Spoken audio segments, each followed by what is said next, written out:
Last epoch feels good to play. There are many ways to play and a lot of skills to try out, but I still believe that starting out is the best done on a summoner.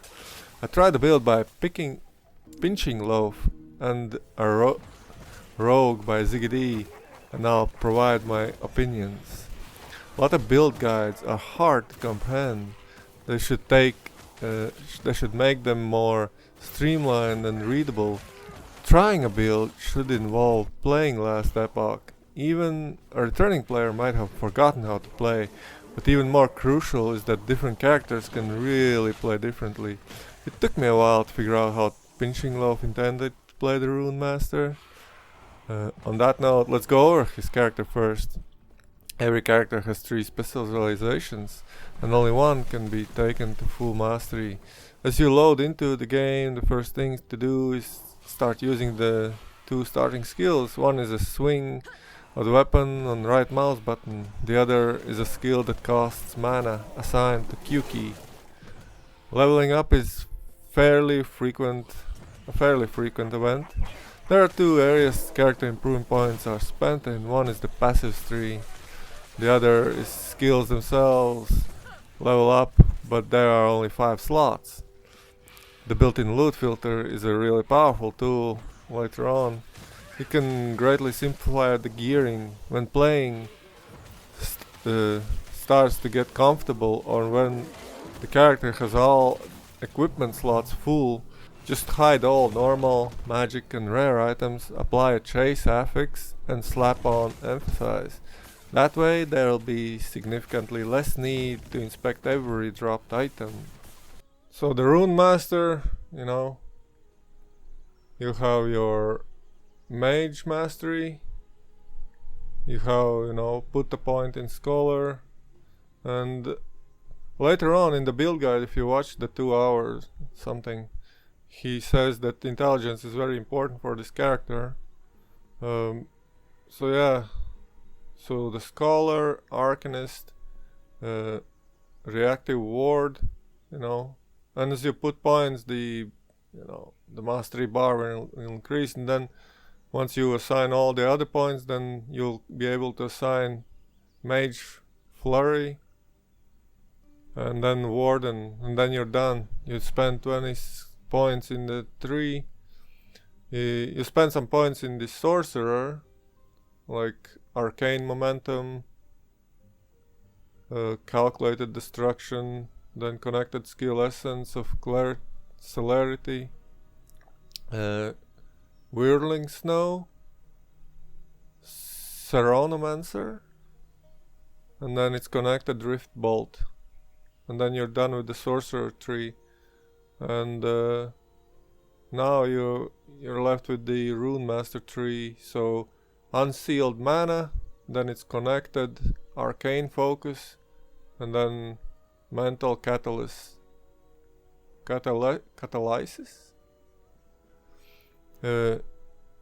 sphere of protection, rune world cataclysm, never late, and it's connected rune of dilation, inscribed instruments, decree of the burning wind, ancient inscription. Also this one is C intelligence. So rune world hurricane, and I haven't assigned the other points in skill mastery yet. So but then if you open up the skills, there's a small button for the menu. You have the lightning blast skill, you have the flame ward, you get them as you unlock them, but this is the final one. While you're still progressing, you can use the other skills, whatever feels better for you. Runic invocation, frost wall, and flame rush, and you'll get these quite late in the game, but this is the first skill. So you go here, to the left, and then to the right you go just through a travel node, then here Stormraiser, This overcharge actually costs a lot. See, it needs 4 points to unlock hypercharge. So maybe, you know, but you see the skill tree, don't bother with the other skills because there are so many builds, you know, maybe you're playing so many characters and it's easy to get lost. So the next is Flame Ward. You know, you go down, and then, you know, like a logical progression, Fire Aura, Frost Ward. You need to get this to convert the thing and really start using the skill as intended. But I don't know, it's a defensive skill, right? So it will only kick in late game, so level 50 or forward, or when you know, yeah, basically, yeah, very late the usefulness comes in. Well, actually, since it's a survival skill, it really helped with the Lagos fight, but you know. So you go down, you know, energize, recollection, prismatic buffer, and barrier, and that's it. You're done with this skill as well. So just, you know, check where the other points go. Runic invocation also fairly simple skill.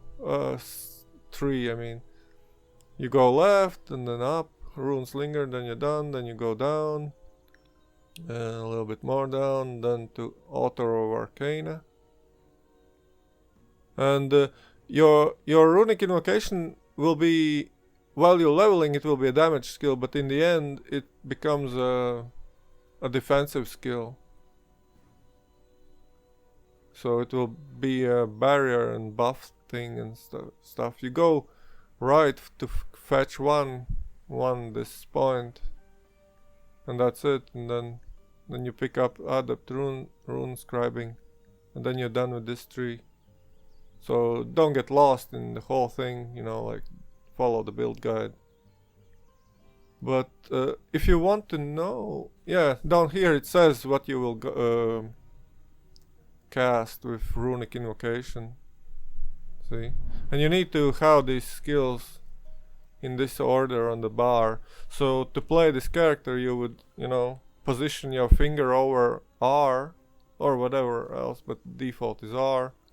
And then travel skill is on E. You know, you hold that skill to travel. So before you travel, you know, it's very awkward to travel up the stairs and stuff. So you'll need to get used to it. Yeah, but basically you hold down R. Occasionally you hold down E to travel. Otherwise just use your feet to move. And then Frost Wall is like a damage thing and also a defensive thing when you want to clear the accumulated buffs, debuffs, like poisoned or, you know, on fire. And well, if you're frozen you can't move, so but yeah, so that's if you're just running through. I mean, Lightning Blast doesn't have too much damage for me, so you'll need to stand there for a while, you know, if you want to. So best strategy is to just keep moving with the E skill, you know, and accumulate a ball of enemies and then just destroy them together. But yeah, Frost Wall skill kind of all over the place, this tree. But you go down, you grab Purifying Gate, then you go up and to the left. Well, yeah, you grab these, I guess, 3 nodes here. Then back from Biting Limit you go right, you grab these defensive buffs, and then you go down. I guess you should rush this one because it's the cold conversion to fire. I'm not sure how important is it. During leveling you won't feel too much of it. It kicks in, I don't know, somewhere around level 30 or 40 I started actively using it. You know, because it really starts to give some damage once you spec into here, I guess, and well, I don't know. But basically, yeah, you go down and to the right, and then you're done with this tree. And the last one is flame surge. You go up and left, and then down. I guess this is the conversion, but it's just a travel skill, so, you know, I'm not sure how much damage you can squeeze out of it, but basically you go down for fiery overload, and then 2 on the right, amber wake, and solar rush, and that's it. This tree is done, so no need to watch a super long 2-hour long video before you start playing the game. Now you're ready to play the game, you know. And this echo is completed, so whatever. You know, collect your rewards. And this is loot filter in action. I have highlighted critical strike multiplier, but it's a dagger, so kinda useless to me. So basically, see, you name your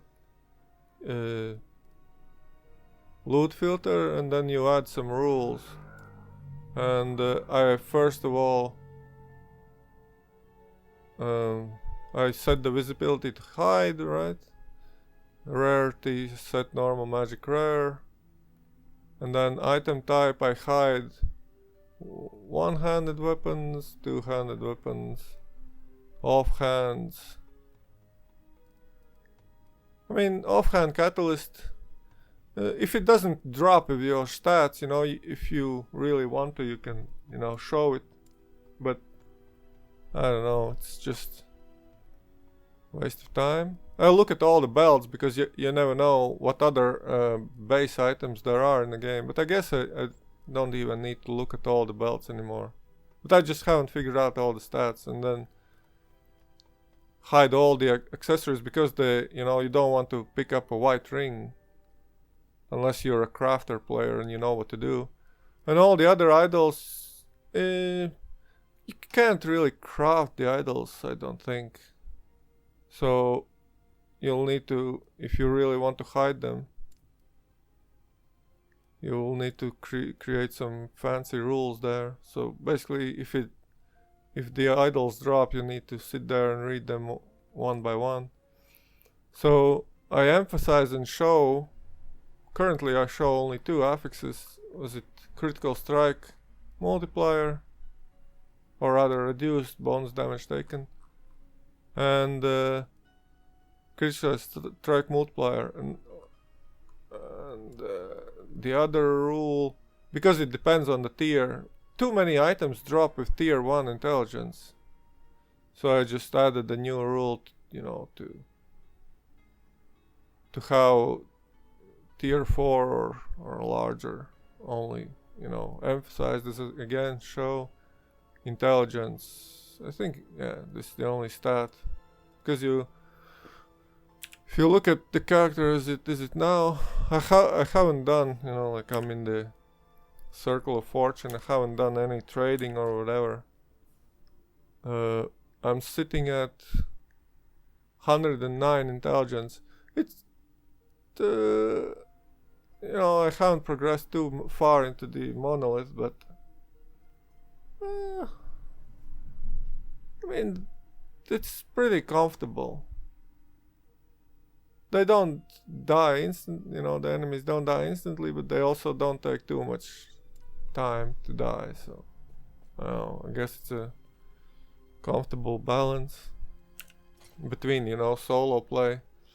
And then there's the inventory management, so you'll have your idols later on as you unlock them. You'll have your equipment, and I still haven't replaced this ring. Because it gives me 3 intelligence. Really should replace it. I mean, I have almost exact copy of this ring, which will give me 6 intelligence, so I guess I should just swap it out, but plus 3 intelligence over this ring, I don't know how much it will do. But yeah, basically you hit this item periodically to get rid of all of that. These idols will clump up on your stash, you know. And I haven't found a way. See, I'm wearing a 48 armor item, but it has 17 intelligence. And I found this one, so I could craft it potentially to tier 5.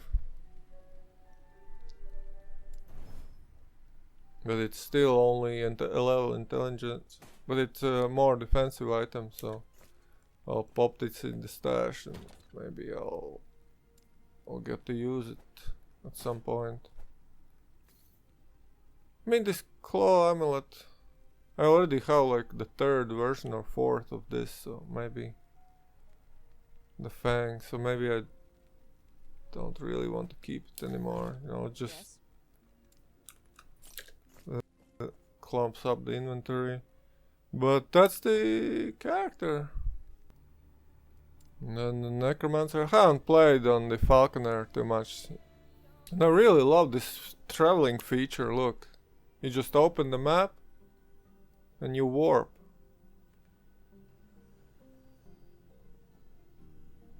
And then, you know, it's a little bit funky, but it's loading, you know, loading into your next area, so you got to get used to it until they add some kind of notification that loading is happening.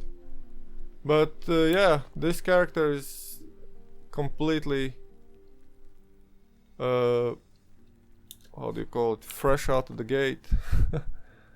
You know, nothing is optimized about it. So basically you start with acolyte. This is a defense, no, this is a damage now, but I mean, it helps when you don't have any gear, right? And you started summon skeletons. You start with rip blood, which is not a really good skill, so I would just use the default attack.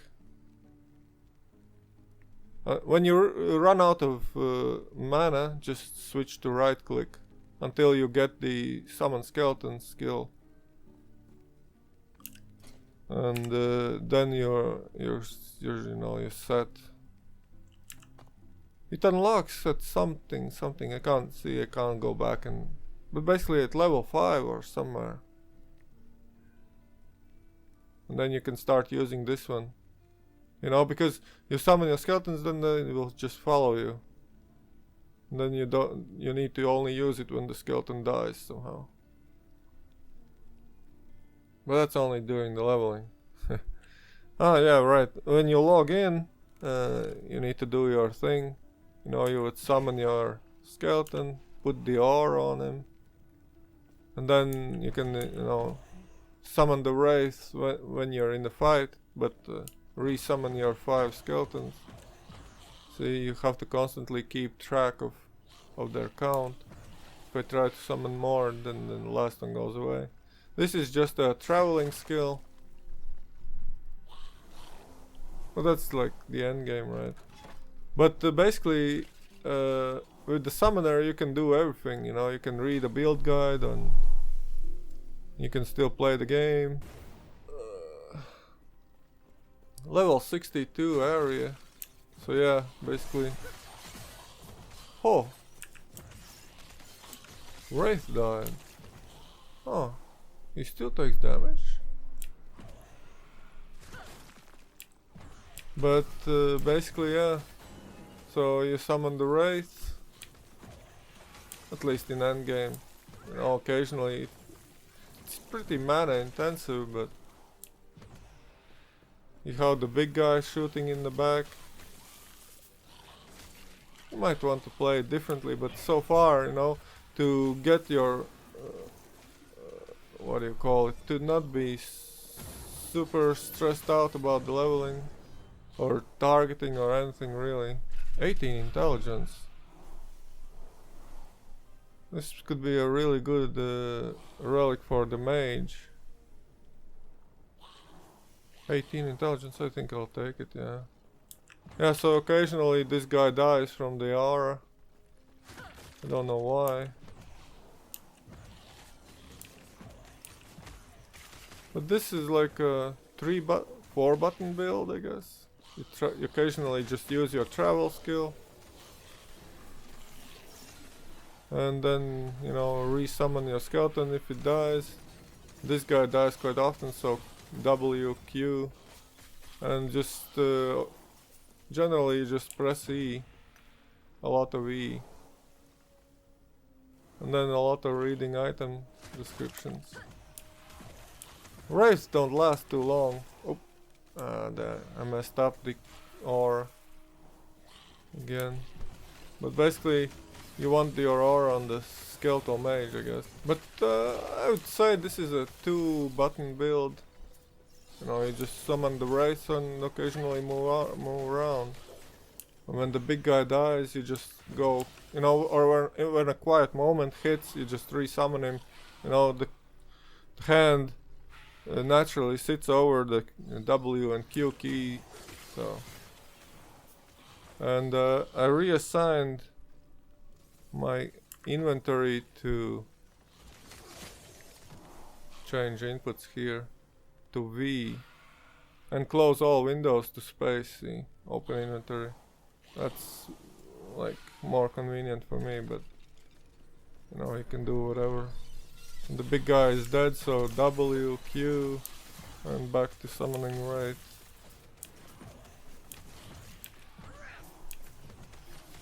Wraith's current limit is 6, but crap. I'm getting sidetracked. So occasionally you'll drop this, you know, items from a different class. And I should set the rules more, because it shows too much stuff now. But to go over the skill tree again, so basically you have your blood aura. I guess it's not... once you get it on the gear, I guess... well, you have some armor here, but I guess the points are better spent somewhere else. I got forbidden knowledge, but I guess it's not super important. Well, I was clicking without, you know, without knowing what is good or what is bad, but yeah. This is minion health, this is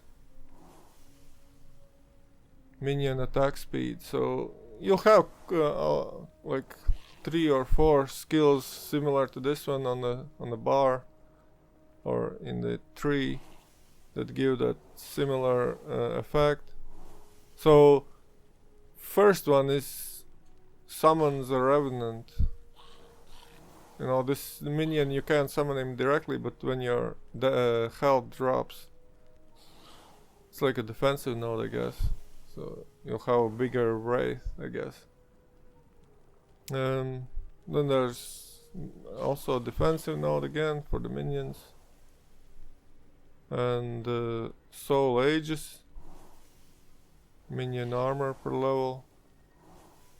Somewhere around level 30 you'll start to feel that minions start to die, you know, and you need to really resummon them, and it's mana intensive and whatever.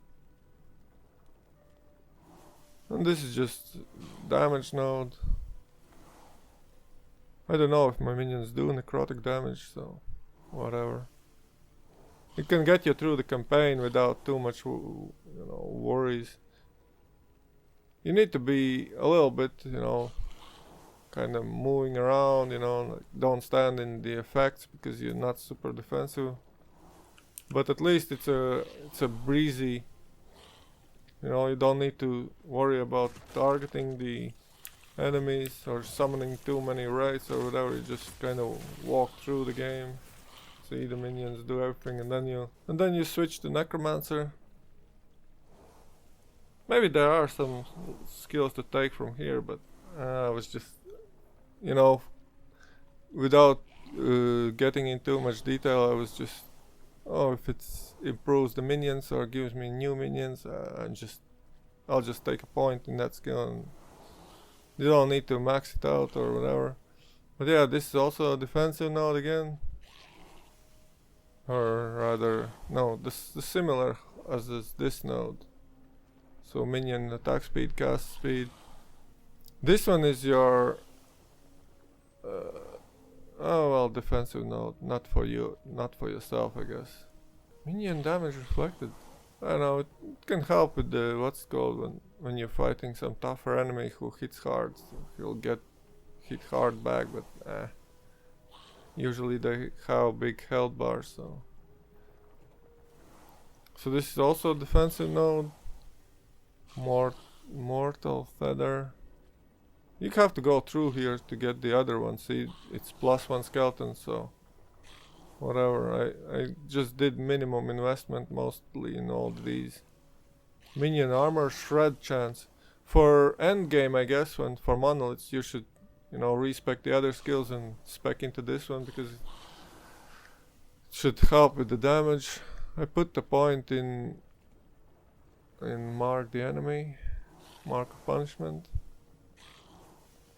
Dark retribution, it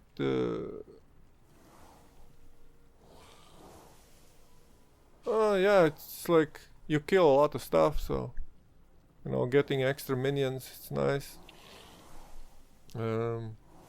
This one is also a damage node, but I don't know how useful it was.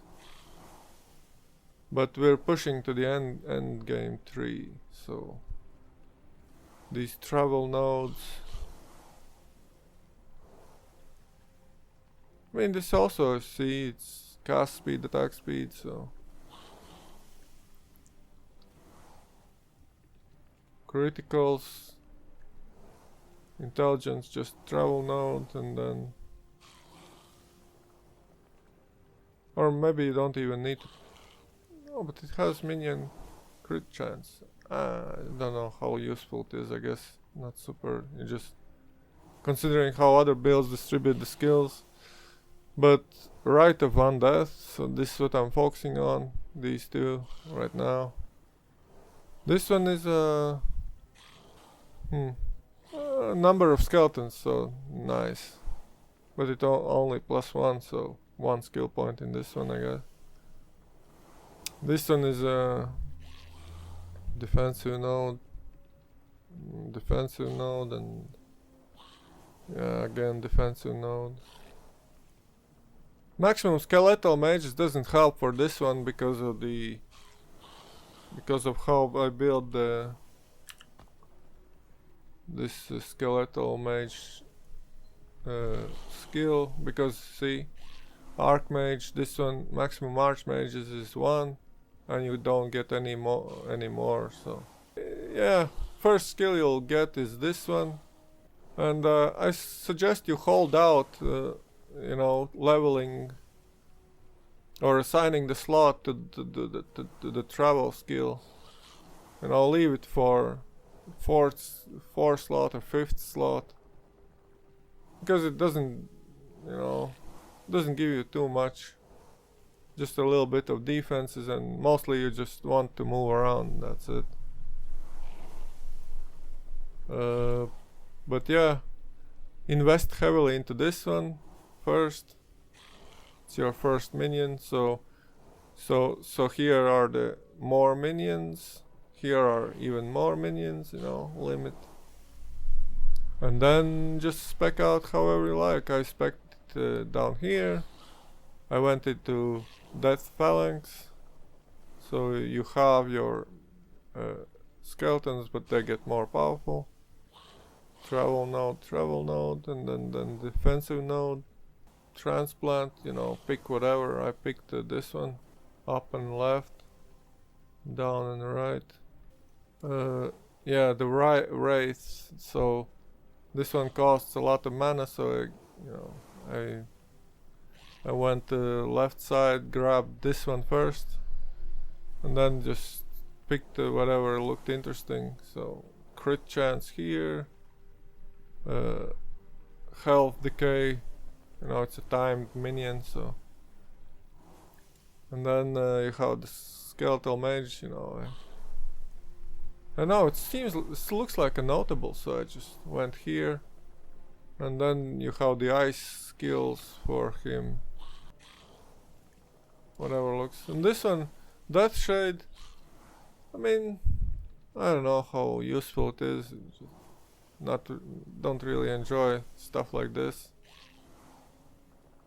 But I guess in Path to Exile it's an offering skill, so. I went down and here, in the poison. Right, so one of them, which one was it? Dread Shade no longer decays your minions' health, but instead inflicts a stack of everlasting poison. But I guess it's no different. The minion still dies and you need to recast it. And I went here because of this node, so the minion always crits. And what's this? Oh, taunting. That minion is not super... how do you call it?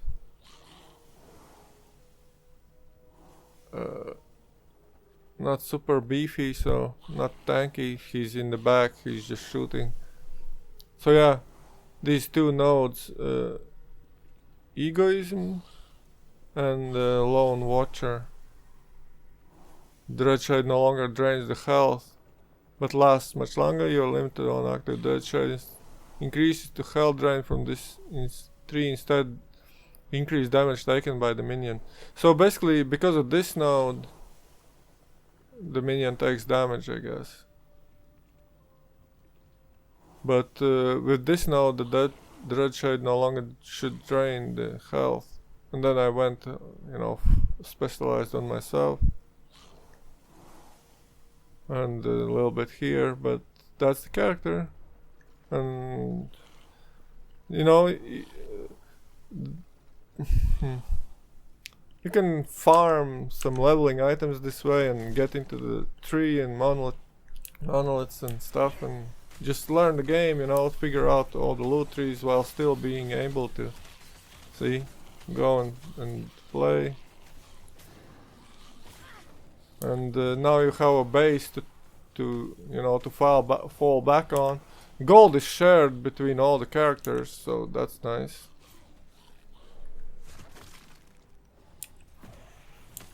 And at first you won't have too many crafting materials, you know, you won't have too many this or too much gold for the respecking our air, so going like this into necromancer, see? This is the gameplay. Summon the shades, re-summon the dude, you know, the turret. And it's quite comfortable. You don't need to you can sit here and, you know, your minions are fighting and you just sit here and gather all the useful items, all the useful affixes, you know. First thing I check is how much armor the skill provides, or then hold control even to compare it to the inventory. Then just, you know, when I feel like it, I just use the movement skill, you know, and avoid enemies, and that's it. And that's the gameplay, see? You can just learn the game easily this way. I mean, it's the monolith, so if something attacks you, it will be quite painful. And maybe I'll get even one shot. Because things really do a lot of damage in the monolith. Yeah, occasionally just summon the wraith. See, this guy expired, so occasionally re-summon him. And then Echo is conquered, and then you can move out. And that's it. Collect the reward, of course.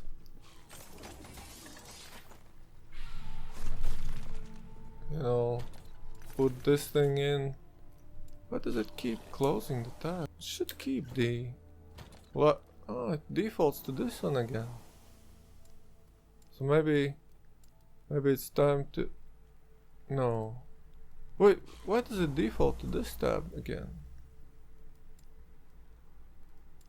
If I open it... Now it defaults back to this one. It's a little bit strange behavior.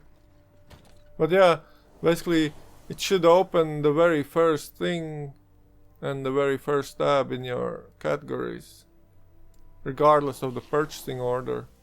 So a little bit janky, so, you know, this game in some places, but I would like to also go over how I made the slideshow. It was a really painful experience. But basically there's also this game, 64. Oh dude. Oh, I hope you don't waste your time on this one, because it's such a pain. Like, look. Now I need to wait for these void stones. It's such a crap, bro. What the heck? You know, factory does its thing. Occasionally push down these supply depots. And then you just wait for these void stones to appear. See, you need 16 again. I mean, if I sell these two buildings, it gives back the void stone. Not void stone, hollow stone, whatever. You get the point. Oh. Push this one back. Push that one back. Well, yeah, look.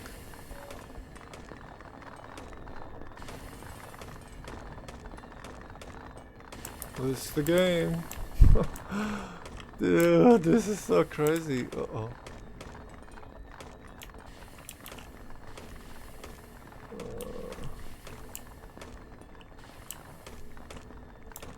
So hell waltz.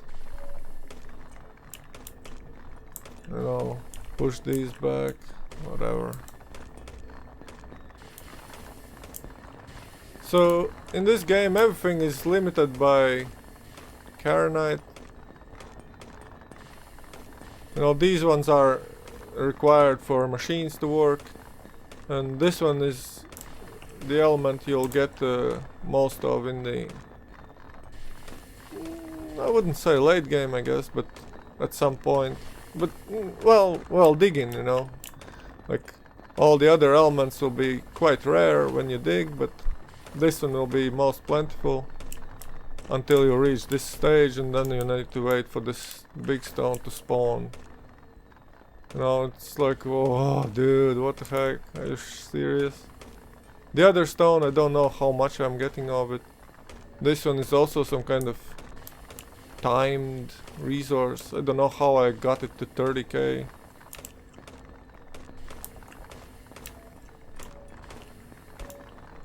But this is the game, basically. You know, what was the key? Q. Yeah. You know, how you can set up your hotbar. You know, instead of scrolling indefinitely here, you'll just hover over this one, press Q, and it will center on it. And then when you need to reach the end, you press Q over this building, and it scrolls you down. So, you know, these are cheap buildings, so you can just keep them here. And, you know, you can Q over this building to scroll back and whatever. But Voidstone appeared, so I need to wait until 16.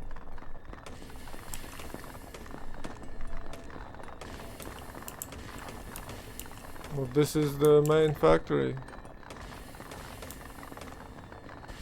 How the extractors, how the thing, whatever. You get the point. When you play it yourself, you'll see, you'll understand. And lastly,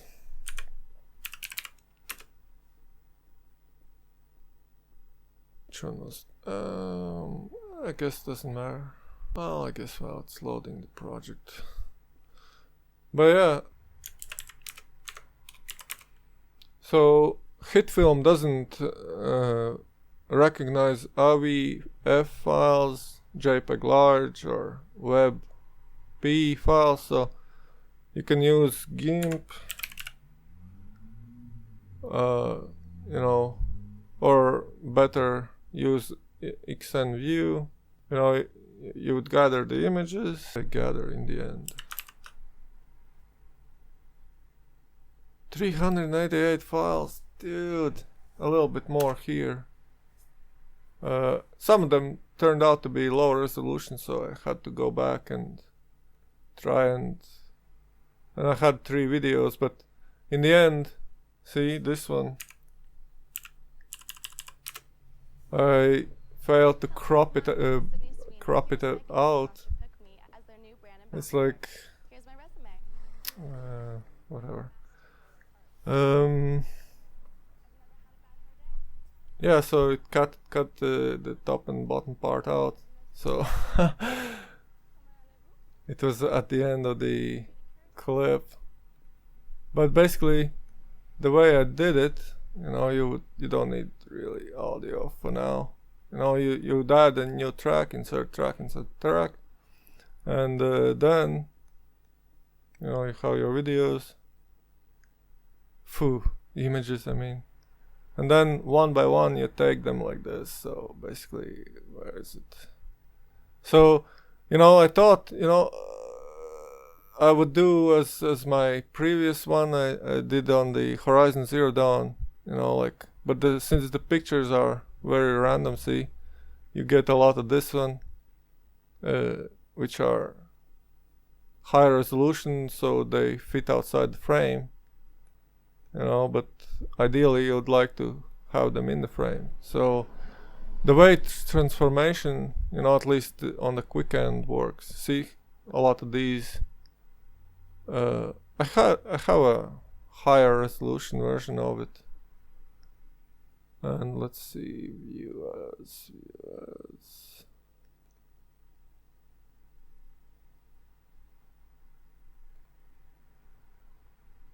I guess you need to go all the way as labels. No, it's still. Well, yeah, you would need to view as details. No, the extension is here, so you would sort them by extension. So you would select all these unsupported. What's this? Oh yeah, see, this is a similar image, I guess, or the same. No, similar. So, but a higher resolution, so it fits better into the. But basically, yeah, you would select these. No, this is a PNG, right? Crap. Yeah, so you would click these unsupported files, right? And you would use this button batch convert. So set the folder, whatever you want, whatever, right? It will give you the file name, and then just select your format, and it will convert them, you know, for you. And I also had these, if I can find them quickly. Yeah, see, I cut them manually, these ones, because the way I found them, yeah, see, like this, and this one as well. So I had these, let's see, GA-9, let's see, GA-9.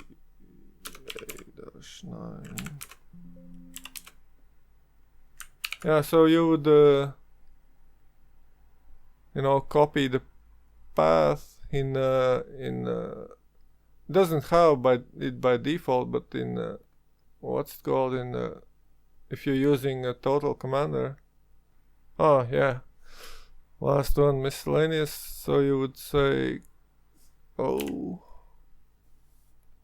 Control O. I took a copy full name to clipboard. See, you would search for, where is it, clipboard, full name, and you would assign it to this key. But yeah, just don't forget to click the check mark and then apply, or okay, otherwise it won't work. But basically, yeah, whatever way you get the path, so maybe you get the path like you go to properties and then you get maybe here, yeah, just copy this contents of this label, which don't want to select for some reason. However way you get the full path to the file, right? Maybe it's here as well.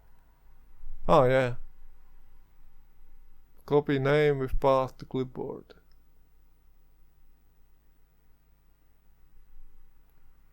You would go to GIMP. Oh. You would have the precision. It doesn't give you by default, so click whatever. And then it will give you the location, so you can paste that path here. And basically you select the selection tool, and then you do zoom in, precision pick, zoom in however far you need to, zoom out, right? Oops. Use the middle click for navigation, and basically now you can do image cropped selection. You would save this one, but also take a note, see, this one will be, by default, it will go out of the frame again. So the choice is up to you. Either you want to do the resizing here, so maybe you want to go to image and scale image here and save it like that, or just leave it higher resolution, and then you would export it, see, export as. And as far as I know, you need to write the extension here yourself, because, well, I mean, I don't know how else to specify how your file will be saved. But then you go back here and then you press, undo, then you go to select, invert, and you do the same, image cropped selection, then you have the other half. And there you go. So I had to do this on 3 or 4 images. Yeah, interesting stuff.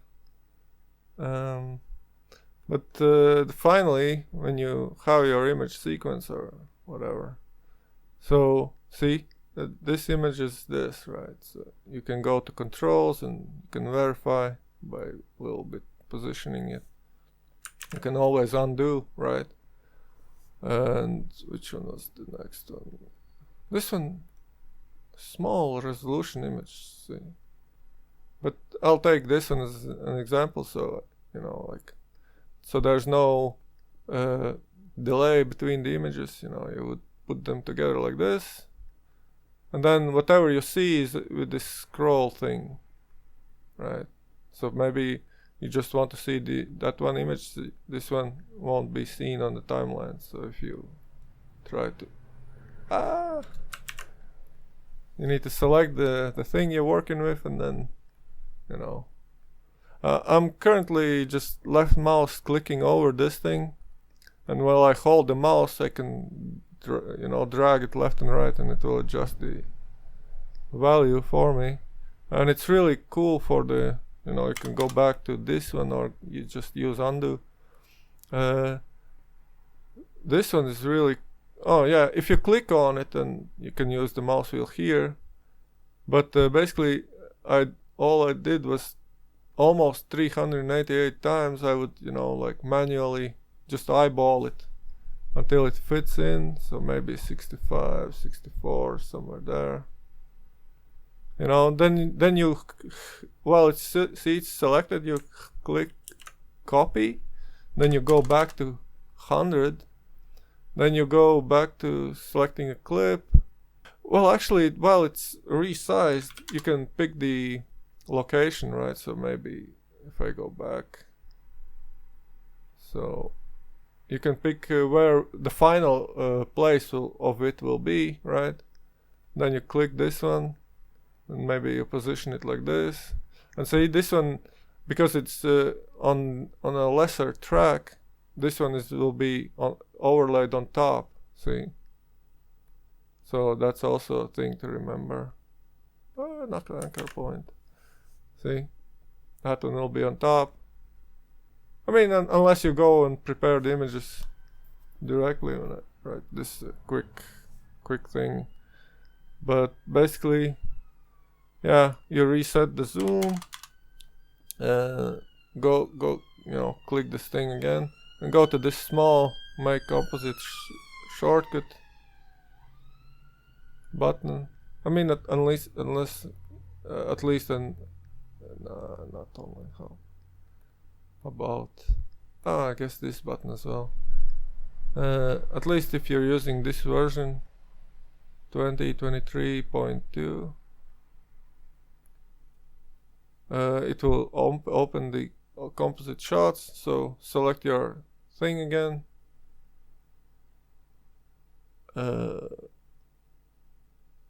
go to transform, scale, pick a timeline where the scaling should take place, click this circle.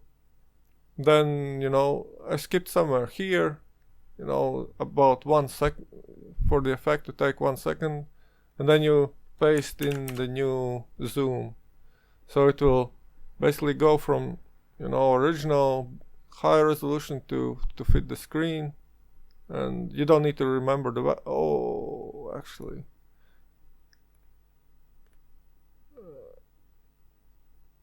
whatever. How do you rename it? Float container. Is there a way to rename it? Well, doesn't really matter, but I would usually yeah, well, that was before. I would give this this composite shot a name Z, and then I would paste the value. But since I discovered this method, I don't need to remember the number anymore. But basically, yeah, see, and the result is, see, it will go from big to small on whatever time you set. And if you set even more checkpoints, it will, try to grow it. You can also, double click to return to this one. You can also change the position as well, but remember that it will only display the thing inside this frame. So if you go to position like this outside, see, it will not be displayed on the screen anymore. So either whatever, reset this one. If you want to do something fancy like some of the other images I did, where they appear kind of out of the bounds of the screen, they appear because, see, because of this. So the image region is bigger than the screen, so you can achieve that effect. Otherwise, well, basically you can make your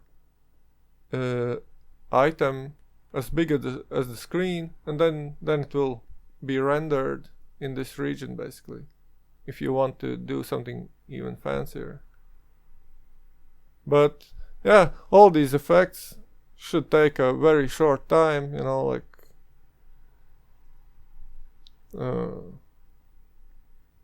well, I mean, that's based on your enjoyment or how you want to complete it. But yeah, basically, see, this process is quite fast. So you pick the next image. Let's see which one. See, this one again is outside the thing, outside the screen.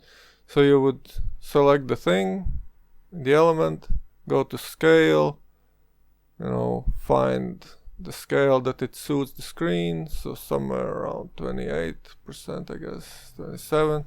Copy, reset. Well, I mean, adjust the position when you're happy. It will go here or there or wherever. Like this image is on the right side, so just switch it to the left side, and this will be the final position, right? And then you can see.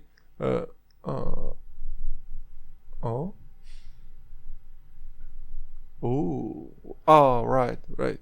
So yeah, just reset the zoom again.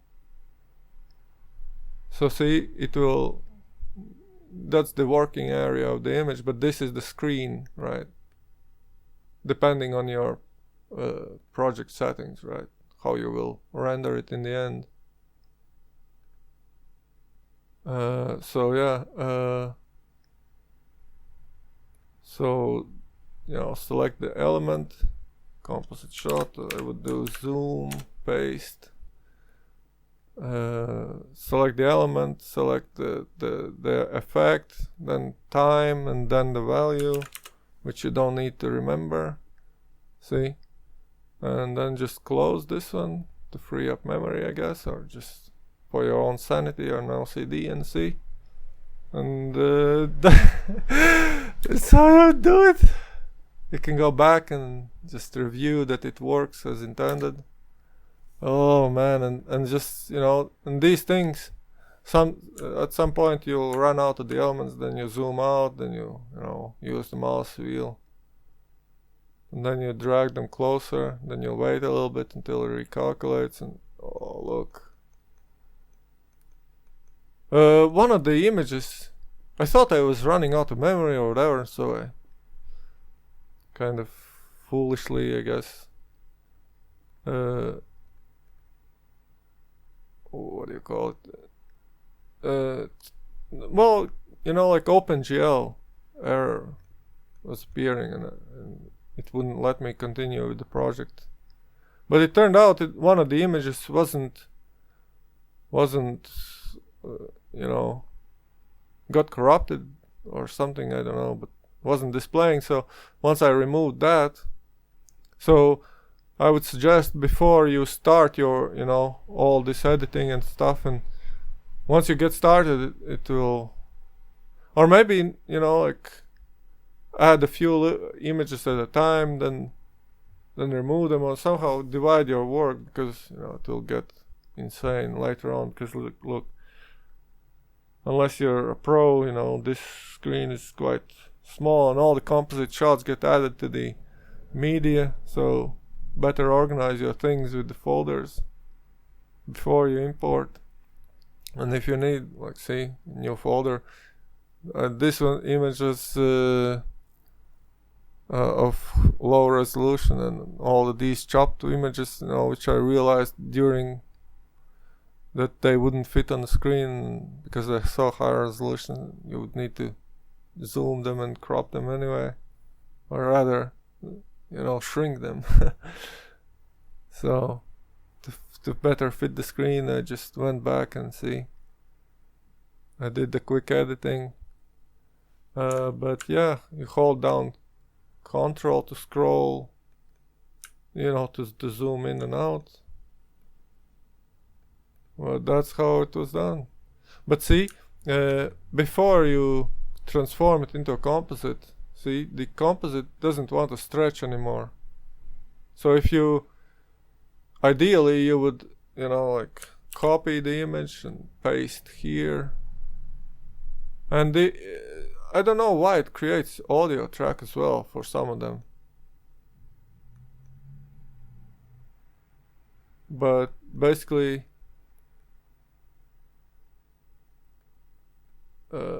yeah, so because this is an image again, so you can stretch it out or whatever, change the duration. I mean, you can change the duration on these as well, but it's easier, right, like this. So basically, before you like put it on a buffer or in a cache, basically, or in reserve, and just work with copies, because Well, that's how you learn, right? And then there's space for the next one, see. These ones are, you know, actually this one needs shrinking to fit, see? It's a vertical image. So basically, again, back to controls, select the element, find the right scale, I guess 66, copy, reset it, or before resetting, just find the position as well, the final position. You can do it after, but if you can remember, right? So basically click the thing again, give it a name, whatever, scale, then timeline, then the effect, close, and there you go. Now you can adjust the position as well. I mean, this see after the effect is done, so you can adjust the final position.